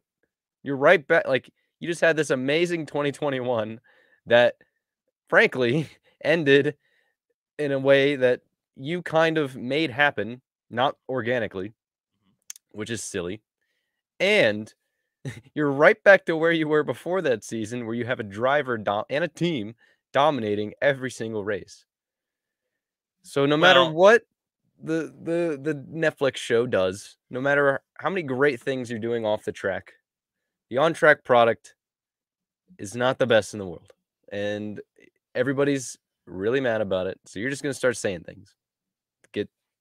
I don't know what you're doing, but you're just saying things at this point because you're mad. Well, here's the other thing that I just cannot fathom is that, okay, so you say everyone's mad about the racing product, and the solution to that bad racing product, because I have seen, and I don't care, I'm going to make people mad when I say this. I understand that it has been on the calendar forever, but Albert Park kind of sucks. Um, the not Abu Dhabi, the Saudi Arabia track definitely sucks. What was the season opener again? Bahrain. Bahrain Sucks. You're gonna say that Saudi Arabia sucks, but Bahrain like doesn't? No, I'm gonna say they all, like, the first 3 races of the season, pretty bad. Like, dude, Saudi Arabia is unentertaining tracks. Saudi Arabia is pretty wicked, man. Like it's wicked, but it's stupid. Like, the problem is you're complaining about racetracks that don't produce good racing. If the F1 season started with Monza, Spa, and Interlagos, we wouldn't be having these discussions. That's how I feel about it. That's the thing. If the tracks are the problem, getting rid of the good tracks isn't going to solve it. That's true. Yeah, because he is literally pointing out the tracks. Yeah, he's pointing out the tracks that have unique results and produce good racing. Yeah, like look at Monza, Pierre Gasly, Daniel Ricciardo. You know, the one Monza's track where it's like Monza is the number one to me. I know the Silverstone Grand Prix probably gets more people, but to me, if I'm picking one F1 race I'm going to go to in my life, it's going to be Monza, Italian Grand Prix, bar none. Yeah, but I mean, yeah, he's just been saying dumb stuff, which I did make a tweet about this, and I'm guessing David saw it, and this is why he picked this topic. I don't know. I don't think I'm as mad about it as you know, I don't think, at least I'm not as passionate about it as I would be, like, say, an issue in like the World of Outlaws or like IndyCar, because those 2 series are the ones. F1, I don't know if it's just me, but fake it. Fake seems it like everybody else in the US and pretend to care about F1 because it's clicks. Yeah, because it's bougie. Yeah, I get to go to a party with Red Bull and take a lot of photos. That'd be great. Just I'm at a Red Bull party. Ooh, look how cool I am. I'm out here on the fake water at the Miami GP. I paid 10 grand for my ticket. Oh, here I am taking a selfie with Carlos Sainz. I like Charles Leclerc because he's unique and a good driver, not because of his looks at all. Oh, now he wore a banana suit once. He wore a banana suit once. Okay, now we might be hopping over the line here. I think this is what we call little brother syndrome. I think that's what we call it. I'm not upset that they get all the attention. What are you talking about? But I feel like F1 fans right now are angry that Max Verstappen has won every race. Red Bull has won every race. They shouldn't be. That's what makes all these seasons of F1 that all the people get excited about. Do you know what Ayrton Senna did? Do you know what Michael Schumacher did? Yeah. Do you know what Jacques Villeneuve did one time? Like there always is. It's very, very rare that you have a Formula One season where one driver doesn't absolutely smack the whole field. F1 is exciting because of when Max Verstappen gets beat. Yeah. I think part of the problem too is, like, I think I would love to see a number of how many new fans F1 attracted with the 2021 season. Mm-hmm. And like, yeah, if you go from watching 2021 to this year and last year, it's like, oh, yeah, that's not good. that's not great. I don't love that. But I feel like a lot of the new fans are just upset, but they do need to understand that this is kind of how it's been. I feel like F1, you can tell with the way Australia ended and the red flags. Yeah, they were trying. They're getting desperate as well, and that's really telling for the state of F1. Not on the growth side, because on the growth side, I'll be mad forever about how much F1's and how they did it. Yeah. Can I say this? David's about to get David in trouble, by the way. But having watched the IndyCar race at home, why is there not an alternate like me to watch the race on Peacock? Why is there not like a different feed or commentary track or something on Peacock? Why is there not a commercial free option that I could pay for on Peacock? Yeah. I don't know. Oh boy, this is really going to get me in trouble. Let me be very clear that I do enjoy, I like the NBC commentary team, okay? I like everybody on. They actually do a really good job, I think. But it's very clear that none of them are under the age of 40. Can we have an under 40 commentary track for people to listen to? That would be the first on Peacock exclusive, under 40. Find some people to talk about IndyCar, under 40 Zoomer commentary. Hell, find some people on TikTok, have them call the race. Experiment. Mm-hmm. That's what I'm just experiment. That's all I'm saying. That's me. The TV audience is going to be the TV audience. The streaming audience can be different. Be edgy. Be different. Get some hype going. Give people options. That's what I'm saying. Before we move into the me getting in new trouble segment, because it is not, my segment is not as possibly as getting us as in trouble as this was. I will kind of save ourselves here and say for a second that we are not like, we're not secretive about it. Like we are IndyCar fans angry that F1 is getting all the attention because IndyCar's on-track product is the best. Mm-hmm. By far. 100%. The first three races of the season have been fan-freaking-tastic. And I'll be honest about it. I'm not ashamed of it. Since I was like 15, I've been saying IndyCar has had the best racing product of all the series. Back when I was 15, I wasn't arguing against F1. I was arguing against NASCAR. But it remains today. Like IndyCar has the best on-track product of F1 and NASCAR. Mm-hmm. But you look at the TV rating, and it's just, yeah. Has the TV rating for Long Beach come out yet? I don't know. I'm worried about. I mean, I shouldn't be. Like, I'm not. You can't control the TV rating to a certain extent, but like going directly up against NASCAR and the NBA playoffs, that's a tough scene. But for anybody that would see me making fun of Charles Leclerc and call me a butthurt IndyCar fan, why are you so afraid of that? I'm not, but I just want to. I absolutely want to point out that I am a butthurt IndyCar fan. Like I'm not ashamed. Like it's just how it is. I'm just telling you. Listen, people have been saying much more stupid things on Twitter today, and I'll just leave it at that. Like that, what we just talked about is actually legitimate, comes from a place of love and passion for the sport and a desire to help it succeed.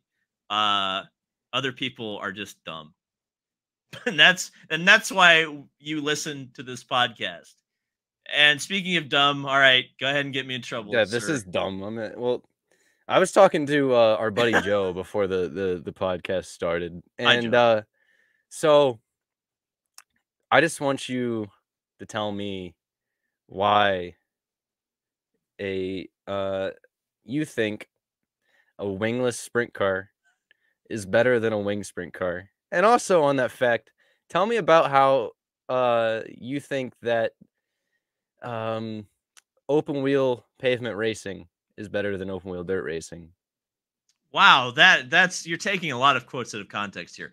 Well, you always just, whenever we argue about this, you just always end it by covering your ass and you just say, listen, I'm going to tell you what he's going to say already. He's going to say, you know, it doesn't happen a lot, guys. Pavement midget racing. Well, there's not a lot of it around, so of course I'm going to go support it. We got to I will say this. Yeah, I will say it's awesome. It's awesome. I love it. But I will tell you, dirt midget racing is better. Dirt racing is better. No. Okay. So I have enjoyed so much going to dirt sprint car races, both wing and wingless sprint cars recently. It's something that growing up in Indiana, I did not do, which I should have been doing this entire time. I freely admit that, but sometimes when we're a kid, we're not as mobile as we want to be, obviously. But I think both winged and wingless sprint cars have their place. I think that the wingless sprint cars are cool because I watch an awful lot of high downforce open wheel racing. And it's Well, kind of fun to go back in time to a certain extent and get rid of the wings, get rid of aerodynamic interference, and go racing like the way things used to be. I think that's a cool aspect of wingless sprint cars, both pavement and dirt.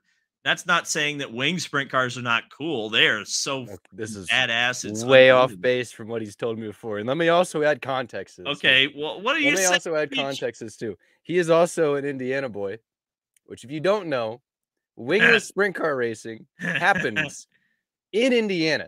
Right. It And is an yeah. basically, I don't want to say totally because there is wingless racing in California and other states, but primarily it is an Indiana thing. So this Indiana boy over here, always when we're together, likes to argue to the other point that he doesn't know what he's talking about. He called until I yelled at him enough times. He called a wing sprint car an outlaw car. An outlaw sprint car. It's not. You call them Outlaw's the outlaw name of the series. outlaw sprint cars. Yeah, they're the ones with wings. They're the outlaw sprint cars. Yeah. No, I definitely rile him up. It's fun to do that. But like, through Kyle and Joe and all my friends who like this stuff, it's easier to get into it. I'd say the big thing with like, oh, Kyle is, yeah, I think that the exciting thing to me is learning about it because it's hard to get the big thing for me with sprint car racing is that it's locked behind a paywall. Yeah. It's hard to get into it. There's not a lot of people who explain it. I'm glad you say that because I actually did have a thought over the weekend that I wanted to bring up on the podcast, and I probably wouldn't have if you wouldn't have said if we weren't talking about sprint cars right now. So it is behind a paywall. You watch the Road of Outlaws, you have to pay for Dirt Vision. To watch All-Star Circuit Champions or High Limit, you have to pay for Flow. So I mean, you're basically paying $300 or $400 a month or a year to watch sprint car racing throughout a season. So that is a lot. That's a lot to get people in. And so Joe and I, when he was on his way to Indiana, he stopped at my house and stayed for a night. And we went to Attica Speedway on Friday for the All-Star Circuit of Champions, the first race of their season. And we saw an amazing race. We saw, who was it? It was Zeb Wise, a full-time series driver, leading the race late, and Craig Mintz, an Attica local driver, who, he just runs at the same track weekly. He's a weekly driver. Chase down the full-time driver and pass him for the win on the final corner last lap. And it got me thinking, it made me a little bit upset because I think about how much people complain about like NASCAR and IndyCar on Twitter and like just in general things of the sort. And I'm like, man, if this race was on network TV and people were given the free opportunity to like watch this if they wanted to, like this race, like the race I just watched that ended in a photo finish on a last lap pass of like David versus Goliath, a local driver beating a series driver. Like that should have been like a buzz on Twitter, man. Like that people should have been talking about that. And it just made me so upset. Like thinking about that, like, man, like this should be the racing people talk about. Like it's so good, but can't have everything we want. I've thought this for a while, and I'm surprised it hasn't happened with as much as sprint cars race throughout the year. I'm surprised that they have not been willing or able to sell a 10 to 15 race TV championship to somebody. Like, it just surprises me. And I know sprint cars used to be on TV, and to the point that maybe we could go back a couple weeks to the Bristol dirt race for NASCAR. Like the problem with dirt racing is we've seen it with a pavement race with the Hoosier 100. Like they canceled the race a week before it was going to happen because there's a chance there's going to be bad weather. So it's like, that's the problem I think that's with sprint car racing and putting it on TV is like, it's so weather dependent. And that's what's tough and unfortunate because, you brought up pavement sprint car racing and particularly in the case of the Hoosier 100, it's a Silver Crown race, which is kind of weird because we've asked this question before. We're like, why is a Silver Crown? What are you? You know, is it an Indy car?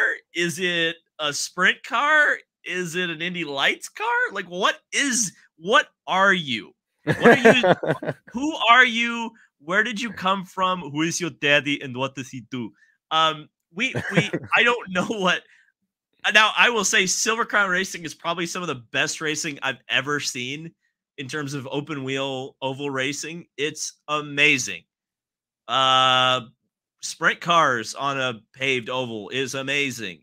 Pavement midgets may be one of my favorite things ever in terms of racing because you have such technical diversity, chassis, engine, tire, or not tire diversity, but you have almost everything. You have like turbocharged Volkswagen engines, Toyota engines, everything. It's amazing.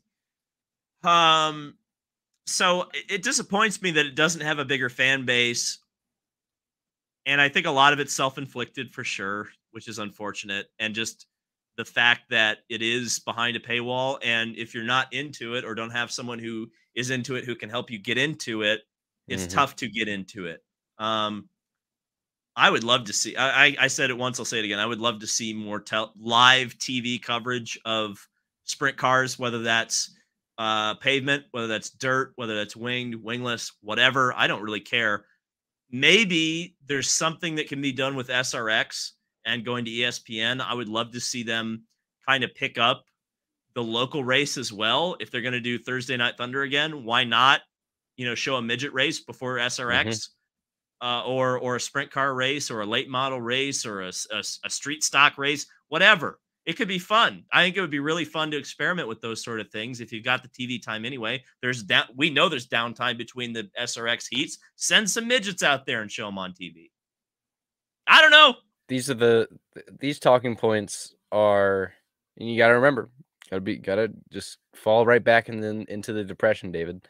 These talks wouldn't be happening about wanting to see sprint cars on TV if speed never went away. Well, speed. The problem with speed is like you are thinking of 2003 Speed Channel. I'm thinking of 20 we had the Kings Royal and the Knoxville Nationals televised in 2011, David.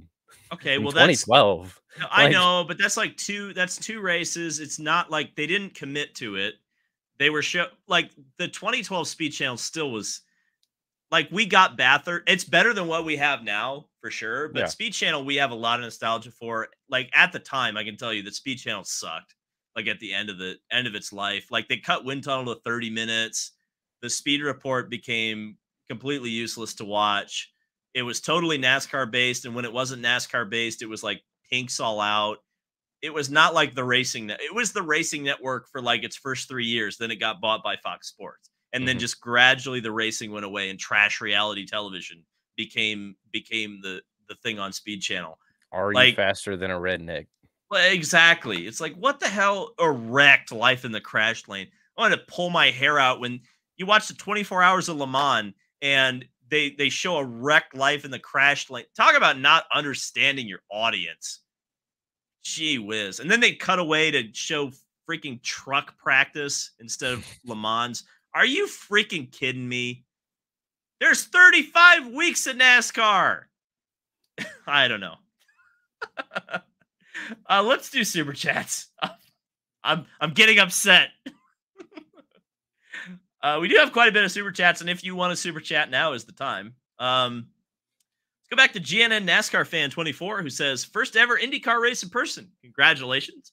Only had general admission, but it is what it is. Walked around the whole track, and I get why this is a big event now. Speaking about Long Beach, and I will tell you that Long Beach, in terms of street courses, having gone last year, is one of the best general admission experiences you can have.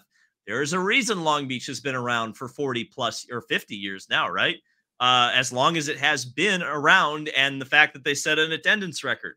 It is because it is a race that you can watch as a fan. Vegas, hey, listen, you can get a general admission ticket and watch the damn race. Okay. Do you have anything to say about Long Beach?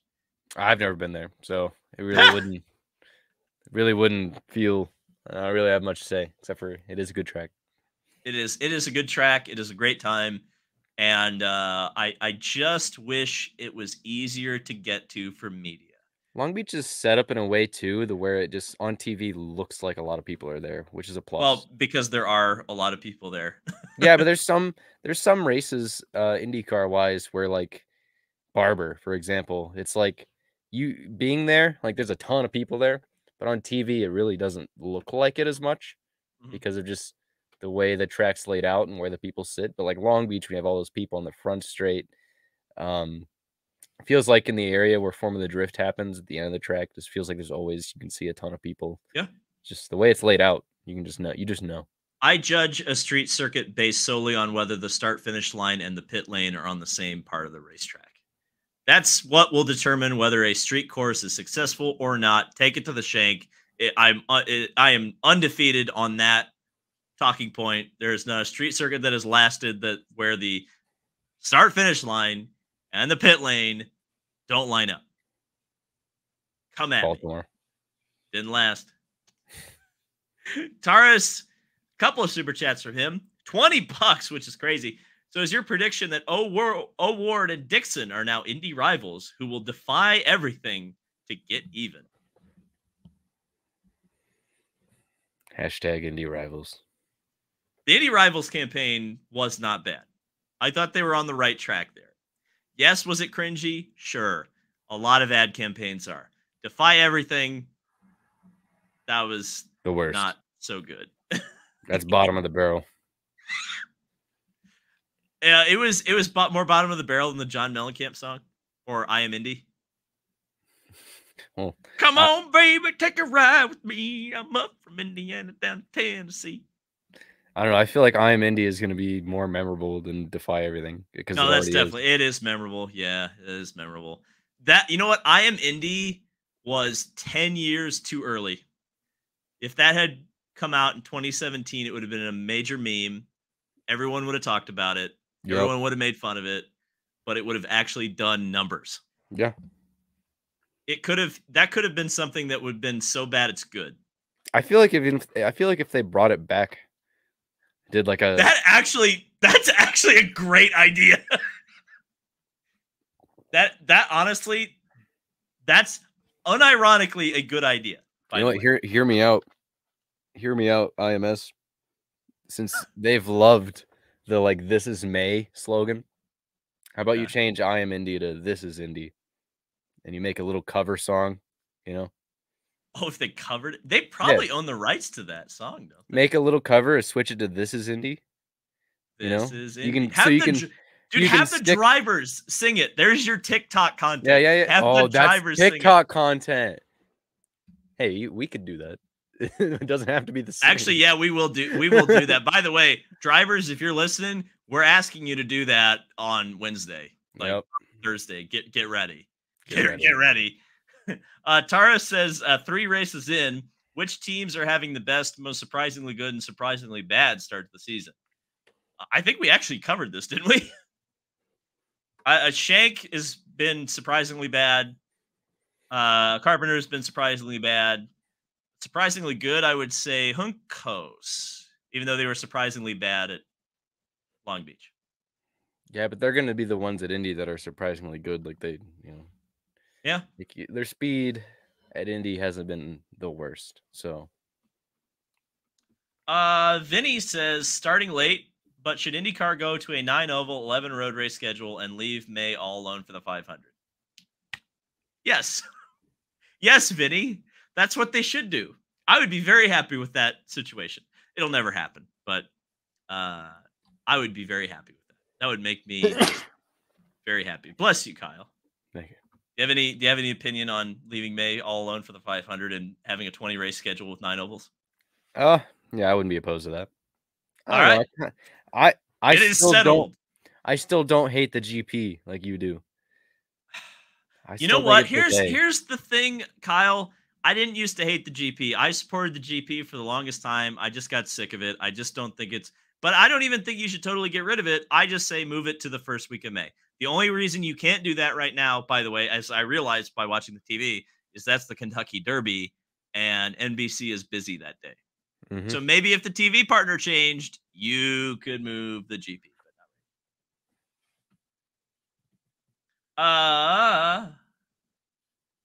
Irvin. Oh, sorry. I skipped like 3 super chats there.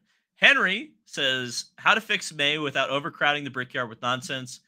Lay truckloads of dirt onto IRP and settle this like men. IMS has a dirt track, though. You're saying do the Hoosier 100 at IRP or in Indianapolis at the Speedway? Oh. I That's guess I what didn't he's understand saying. the question. Okay. He's talking about the Hoosier 100. Yeah, I would like that more than it being asphalt, honestly. Yeah. How about the USF cars on dirt? Yeah. I mean, absolutely. Screw it at this point, right? Anything can happen. Nothing's sacred is what you're saying? Yeah, That comes from the sacred. guy who supports the IMS road course. I don't support the IMS road course. The GP's fine in May. Like having a road course race, you know? I used to think like you, and then I took an arrow to the knee. Let's see. Tara says, will Cup lose over or under 500K viewers again with the TV rating coming out tomorrow?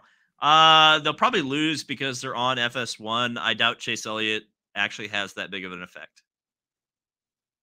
What say you, Kyle? Yeah, I think I agree. Okay. Irvin. Oh, he's going to say something. He's the one going to say anything.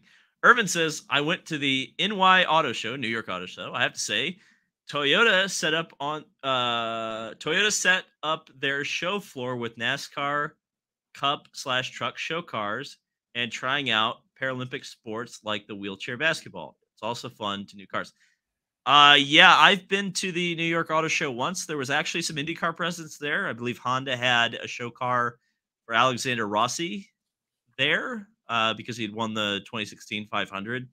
But there wasn't too much IndyCar stuff. I think I remember seeing a Formula E car, and I don't remember actually seeing any NASCAR stuff. So that's different that you.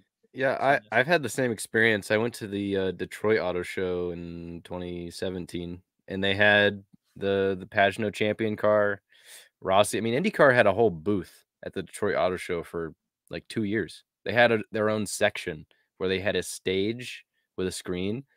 Yeah, you probably forget if you look it up on YouTube. 2018 IndyCar Detroit Auto Show, where they did the IndyCar Now bit on like the triple screens. If you watch the IndyCar Now video from 2018, it looks a little weird because they do all the things where like the kaleidoscope pictures. But if you watch what they displayed it as in the Detroit Auto Show with 3 screens, the kaleidoscope stuff that they did with the editing makes a lot more sense. I really encourage you, and when you're done listening to this podcast, or if you're driving and listening to this podcast in the car or whatever, you pull up at a rest stop, just look up IndyCar Detroit Auto Show 2018, or just look up IndyCar Now 2018 Detroit Auto Show. Watch that video. It was pretty cool. I thought that was sweet because then they show this video and then Mark Miles comes out and they had like a crowd watching. It was cool. That sounds cool. They also did that at PRI. They don't do that. They don't do that anymore. Yeah. Huskar Racing says, y'all doing a meetup or be around on Legends Day? I suppose we probably should do that, but I don't know. I haven't gotten that far down the schedule yet with May. We'll have to see. We did a meetup in 2021 on qualifying weekend, and that was pretty cool. Did we? Yeah. We had a lot. We had a crowd. I don't even remember that. We had like a crowd for one of the videos. It was cool. Oh yeah, we should probably do that again. And then as we had like our little meetup, Doug Bowles came over and said hi. That wasn't 2021. That was like 2019. That was 2019. Yeah, you're right. Oh my. Yeah, Where am was I? A while ago. What year is it? Yeah. Doug Bowles did literally come to the meetup. That was one of those times where I should have like thought to myself like, oh yeah, people are paying attention, but yeah, I'll get on David for that. I'll probably give him like a day because David can't plan his own stuff. I'm trying. Listen, you should see the calendar. I'll show you the calendar when you get here. We got a calendar. We'll figure out we'll probably do. I'll get ambitious here. We should do 2 meetups. One for the. Oh dear God. One for the peeps that show up to qualifying week, and then maybe like Legends Day. Maybe it depends. Legends Day is like. Well, I suppose we could think of something. True. We can figure out something. Legends Day, we do things. Well, but we can. All right, there's time. I think we'll be at the track anyway because we're going to be. Maybe Carb Well, Day. I'm trying really hard not to give away all that because what I've realized is that like whether we like it or not, like people are competing with us now. Like they actively compete with us uh in the IndyCar content space, and they like throw money at it. So I'm now getting very tight-lipped about our plans until we actually upload things because of the fact that ideas are only as good as you getting to them first. So we got to be careful about that. Maybe we do a little meetup on Carb Day, because Carb Day is kind of quiet now Oh yeah. without the Freedom 100. Maybe we have we all meet up and we talk about how much we miss the Freedom 100. We have a little like circle where we all just meet together and we just discuss how much we miss the Freedom 100. Can we get all the Indy Lights drivers or Indy NXT drivers to show up? I don't know. They're not doing anything that day. Yikes! Ay. We're back. Hold on. Put the Kyle against David in trouble back up. Okay. We got a couple more super chats to go, and then we'll finally get out of your hair. Matthew says, "Do you see NASCAR trialing an Aussie supercars? I'll say it right sometime. Style race weekend. It could cut down on traveling and get fit more races into less weekends. Does anyone like doubleheaders? Do we actually like doubleheaders? I don't like doubleheaders. I just don't. So maybe NASCAR could do it. I'm sure it's a way they could fill their schedule if they ever needed to, like they did during COVID. I don't like it. No, I don't like it. Do you not like doubleheaders because of what they are, or because of remembering when doubleheaders were happening? No, it's definitely what they are. I on principle, I think an event should be an event, and the race, there should be one race for each category, right? So if you have support races, it's fine to have like multiple big races on a weekend, but like that's the difference between, say, the Super Sebring weekend where you have World Endurance Championship and the 12 Hours of Sebring IMSA race, is that these are two separate big races. If IMSA ran a 3-hour race and then a 12-hour race the next day, it wouldn't be as special, right? Sure. That's kind of how I feel about it. I don't know. I think if you have one doubleheader in a season, and it's like the one time you do it, and it's kind of special for what it is, I think it's fine. I still think Iowa would be cooler as a 600 lap race than a 300 lap race. Yeah, I could get behind that. You want to talk about an endurance test? You want to talk about unique? You want to talk about something that might get people to watch on TV? I don't know. Whatever. Yeah, then you could compete, quote unquote, compete like they did with Texas. Remember when it was the 600K, but they didn't mention it was kilometers. The Hy-Vee 600 at Iowa. Yeah, you could, quote unquote, compete with NASCAR and have a. Then you could have the Indy Lights race be the headliner on Saturday. Yeah. And you could probably still have a concert. Like, you don't have to cut concerts. How about sell the concert tickets for the Indy Lights race and get all the Indy Lights guys in front of a huge crowd? I'm sure the team owners would love that. I don't know. Just some thoughts. And then use that race space to go back to Michigan. Okay. Antar says, this weekend was one of the best weekends for racing and sports in general. NBA, NHL playoffs, WEC, Long Beach doubleheader, and Martinsville. I would say so. Yeah, I mean, there was a lot of entertainment this weekend. If you were a sports fan, you were not struggling for content. Taurus says, when does the Milk Gimp come back in a retro way?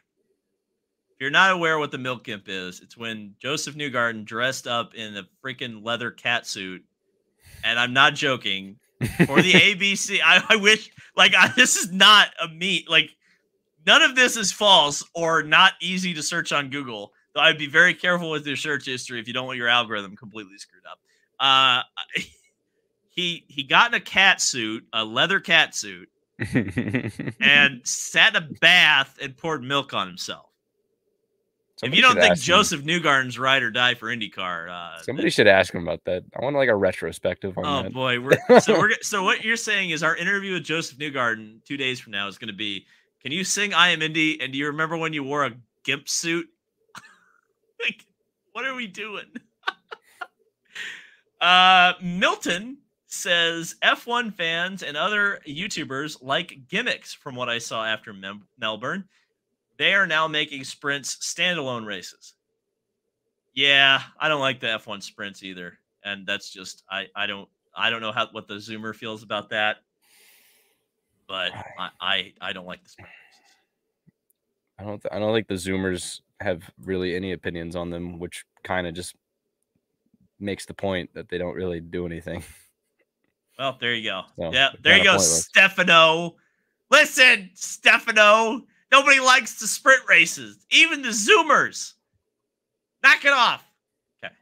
No, we don't like gimmick. I don't like gimmick. I'm a YouTuber and I don't like gimmicks.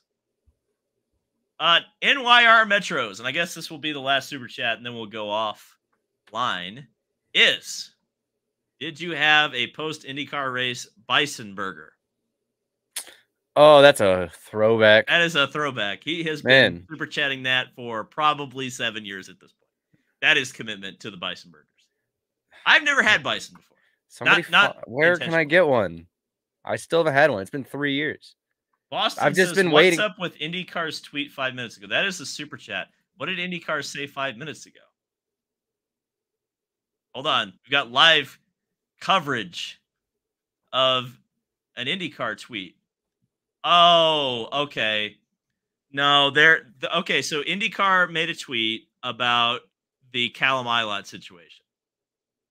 So they did the white, they didn't do black background white text, they did white background black text, and said, over the last 24 hours, some of our drivers have been the target of disrespectful and inappropriate online abuse. There is no place for this behavior in our sport. While fierce competition and rivalry will always be a mainstay of IndyCar racing, it is important to showcase and celebrate these attributes with ultimate respect and concern for the well-being of our competitors. IndyCar is a community that should always strive to build upward with the support and appreciation for one another.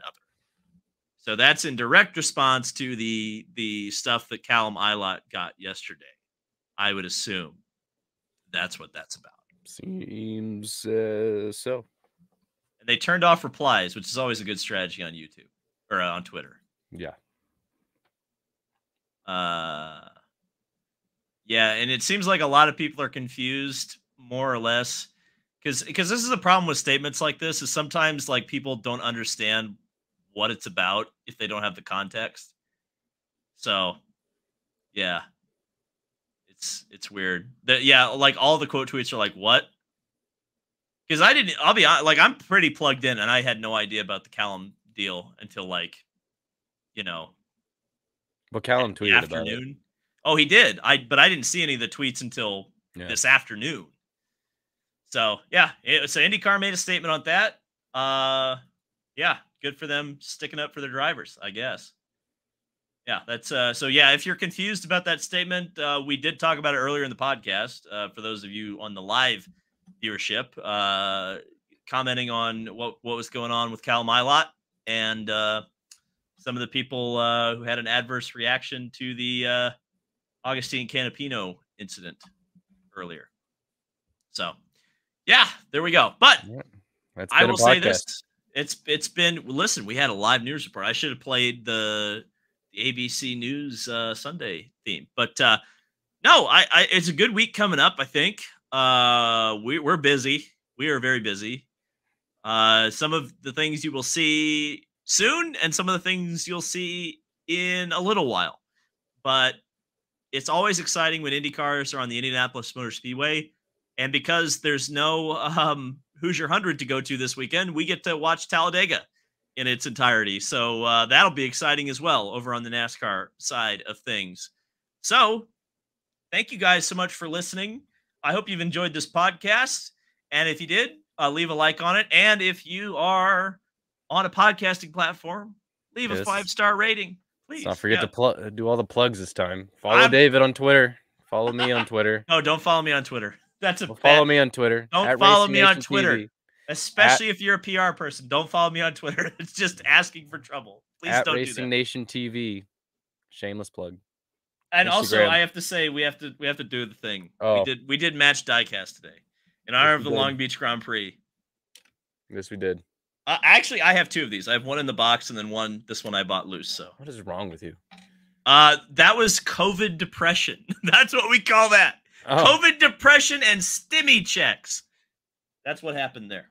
So there you go. Thank you, United States government. I appreciate the handout. Thank you. I bought a Will Power diecast with it. Okay. On that note, let's not do any more of this. We'll see ya in the next